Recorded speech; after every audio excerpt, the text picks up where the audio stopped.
È dagli anni '80 che le Langhe rappresentano uno dei territori di elezione del vino italiano. Ambasciatore nel mondo già dagli anni '80, con quello che è stato lo scontro tra i tradizionalisti e i Barolo Boys. Parliamo soprattutto di Barolo, appunto. Questo territorio che strizza spesso e volentieri nel sistema di classificazione l'occhio alla Francia, troviamo in epoca recente, dal 2010, un sistema di classificazione estremamente particolare, il cosiddetto MGA, ovvero menzione geografica aggiuntiva, da non confondere esattamente con un sistema di CRU. Un sistema CRU alla francese va ad identificare quello che è l'aspetto qualitativo di un vigneto, di un territorio, mentre se ragioniamo di menzione geografica aggiuntiva stiamo cercando soltanto di esaltare, di individuare determinate caratteristiche.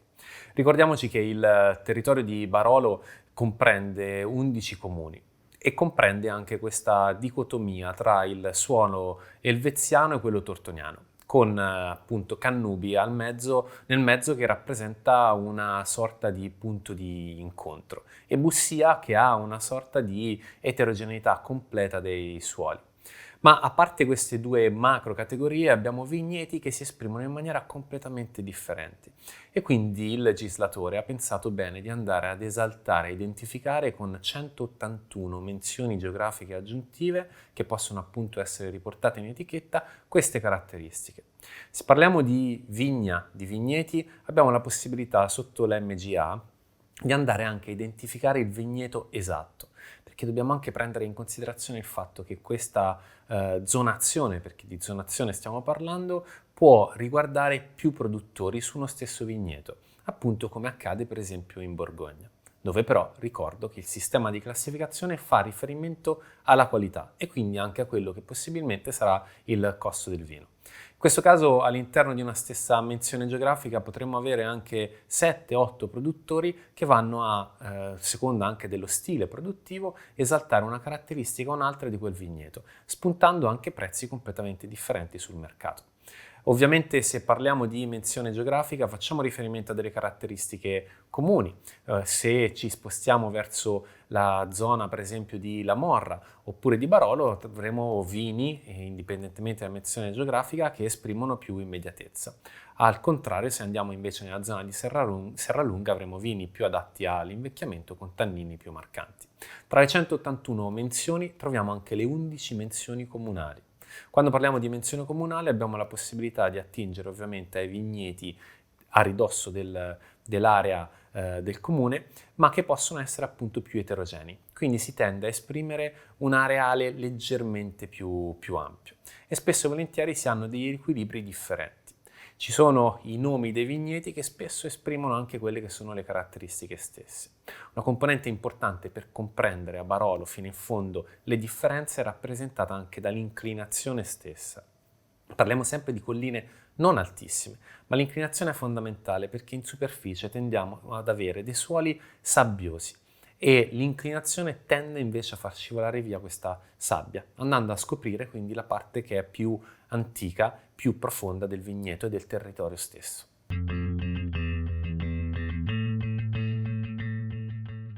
Andando nella zona di Castiglione Falletto troviamo una delle MGA leggendarie, di quelle più importanti, citata già nel 1600 e poi ripresa anche da Renato Ratti individuandola come una delle zone più vocate in assoluto per il Barolo.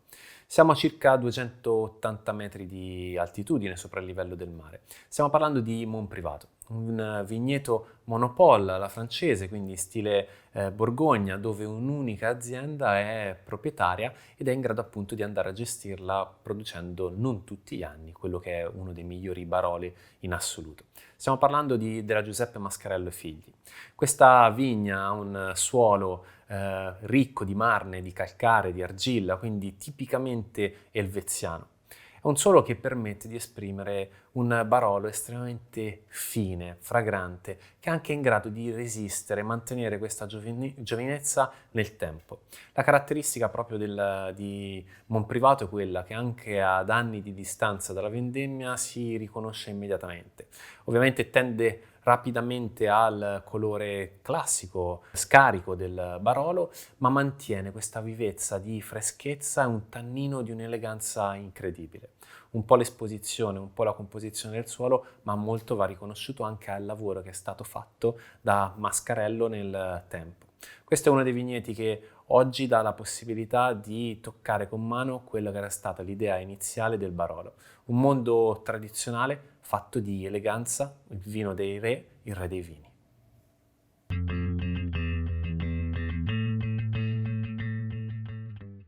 Anche una leggenda come Giacomo Conterno ha il suo monopole, quindi un vigneto, un MGA gestito completamente. Siamo a Serralunga, stiamo parlando della menzione geografica aggiuntiva Francia. Un vigneto di circa 14 ettari dove vengono prodotti addirittura 3 vini.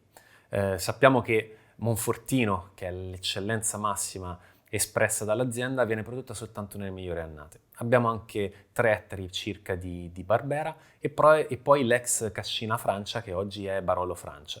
Questa è un MGA molto particolare, intanto perché esprime dei tannini austeri ma mai troppo rigidi, mai troppo invasivi ed invadenti, sempre molto contenuti, eleganti, ma appunto che fanno sentire al sorso la astringenza tipica del Barolo. Abbiamo però un'esposizione che tende ad essere verso ovest, quindi un'esposizione un po' atipica per quello che anticamente era il mondo del Barolo. I vecchi contadini pensavano che l'esposizione a est-sud-est fosse la migliore. I migliori vigneti dovevano essere quelli in cui la neve si scioglieva per prima ad inizio primavera, fine dell'inverno. Invece questo vigneto leggendario dimostra esattamente il contrario.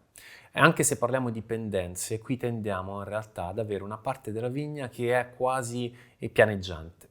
Quindi caratteristiche che non esalterebbero nel credo contadino la qualità, ma che di fatto, unite a quelle che sono le caratteristiche del suolo, tendono a dare dei Barolo di una profondità incredibile. Considerate che quando parliamo della sua massima espressione qua, riusciamo ad arrivare ad avere dei profumi di cocomero, un qualcosa di estremamente strano per il mondo del Barolo. Stiamo parlando proprio della parte bianca, quindi della buccia, quindi profumi molto rinfrescanti. Poi giochiamo su tutte quelle che sono le tonalità classiche del Barolo, ma lo riconosciamo immediatamente al naso. Ha questa caratteristica che lo rende inconfondibile, perché la forza di un MGA è quella di avere comunque nel suo DNA un imprinting che lo rende difficile da confondere con gli altri Barolo. E il vigneto Francia è forse una delle più grandi espressioni di identità che possiamo trovare all'interno del mondo del Barolo.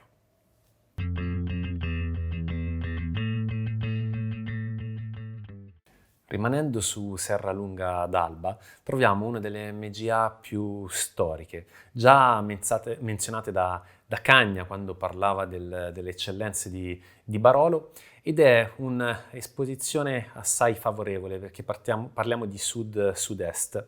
Stiamo facendo riferimento alla cosiddetta vigna Rionda, la vigna Riunda, quindi la vigna rotonda, che ovviamente menziona il fatto che questa collina sia decisamente dolce, morbida, con un'ottima esposizione.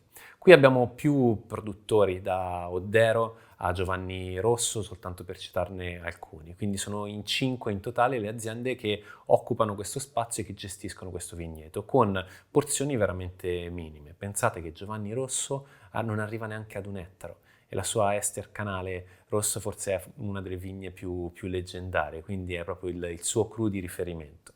Ecco, però se parliamo di Vigna Rionda non possiamo non menzionare uno dei produttori che oggi non la vive più, ma che è stato uno dei negozianti fondamentali nel tracciare la traiettoria del mondo Barolo. Stiamo parlando di Giacosa. Bruno Giacosa, dagli anni 60 agli anni 90, è riuscito a portare Vigna Rionda sul tetto del mondo del vino. Tant'è che nel mondo internazionale tanti critici appassionati non amavano particolarmente il mondo di Barolo. Il Nebbiolo veniva utilizzato principalmente in taglio, difficilmente si parlava di vinificazione in purezza al 100%, ma quando si parlava di Vigna Rionda si tendeva già a identificare anche negli anni 60 il mondo del Barolo come lo intendiamo oggi. La capacità di dare verticalità ai vini di questa vigna è un qualcosa di incredibile. Sono pochi altri i vigneti in Piemonte che sono in grado di portare tutta questa freschezza con un'esposizione comunque che guarda il sole e porta a perfetta maturazione il frutto. Qui non ci sono mai problemi di umidità, anche grazie alla perfetta ventilazione. Considerate che non siamo in un bricco, ma comunque siamo a 350 metri di altitudine, con un suolo che è estremamente ricco in ferro, tant'è che la sua colorazione tende un po' al rossastro. Ecco, Bruno Giacosa fino ai primi anni 90, al 93, ha lavorato per portare Vigna Rionda sui tavoli di tanti appassionati di vino nel mondo. Piano piano si sono alternate poi altre famiglie e oggi Giovanni Rosso forse è uno dei più grandi custodi di quella che è la tradizione di Vigna Rionda. Il suo Barolo, proveniente appunto da questa vigna, da questa MGA, ha una profondità ed un'eleganza al sorso incredibile. Si può notare immediatamente la differenza tra questo territorio di Serralunga ed altri vigneti storici. Provare per credere.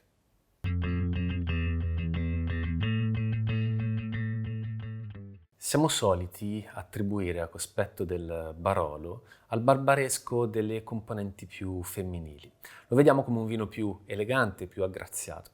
Ma anche all'interno della denominazione Barolo abbiamo dei territori che sono in grado di esprimere dei vini un po' più immediati, più femminili se vogliamo, più eleganti, più profumati, che giocano moltissimo sulle note anche floreali. Ovviamente siamo a ridosso proprio della città di Barolo. Sto parlando di Bricco delle Viole, un bricco, quindi una altura, perché raggiungiamo quasi 500 metri di altitudine, che deve il suo nome al periodo di fioritura delle viole che compaiono proprio sul vigneto e le vediamo da lontano. Questa collina, appunto, che va dai 4 ai 500 metri di altitudine sulla parte vitata, è visibile dal paese direttamente ed è caratterizzata durante la fioritura da questo bellissimo colore. È divisa in parte alta e in parte bassa. Nel mezzo addirittura troviamo delle case e le differenze sono abbastanza nette tra la parte alta e la parte bassa, ma quello che le accomuna è rappresentato da questi sentori floreali che andiamo poi a ritrovare al naso. Il suolo è composto principalmente da marne di Sant'Agata. È un suolo estremamente drenante, anche con un'ottima inclinazione. Troviamo dei Barolo estremamente freschi, snelli, più beverini, con un tannino anche un po' più composto e immediato. Vini che sono in grado di reggere sì l'invecchiamento, ma che possiamo bere e degustare già in gioventù. Quindi sono sicuramente più pronti. Quello che colpisce è che oltre le classiche note che richiamano il sottobosco, al tartufo, al cuoio, al tabacco, insieme a magari la classica ciliegia o il ribes, il piccolo frutto rosso, troviamo queste note floreali, forse sarà il nome a suggestionarci un pochettino, ma proprio di viola. Sono note estremamente interessanti. Se vi dovesse capitare di confrontarvi con la famiglia Vaira, che comunque ha fatto la storia recente di Barolo, vi ritrovereste a confrontarvi con qualcuno che è profondamente innamorato di Bricco delle Viole, perché viene considerato proprio quasi un'anomalia, un mondo di Barolo completamente differente, che gioca su andare a contrastare quelli che sono i principi classici, le regole. Quindi è un mondo a sé, un qualcosa che riesce a differenziarsi tantissimo ed è quindi corretto e giusto identificarlo con una MGA più allargata. Non è un monopolo, ci sono più produttori appunto che vanno ad interpretare questo suolo, questo territorio, questo vigneto e lo fanno però tutti con grande maestria.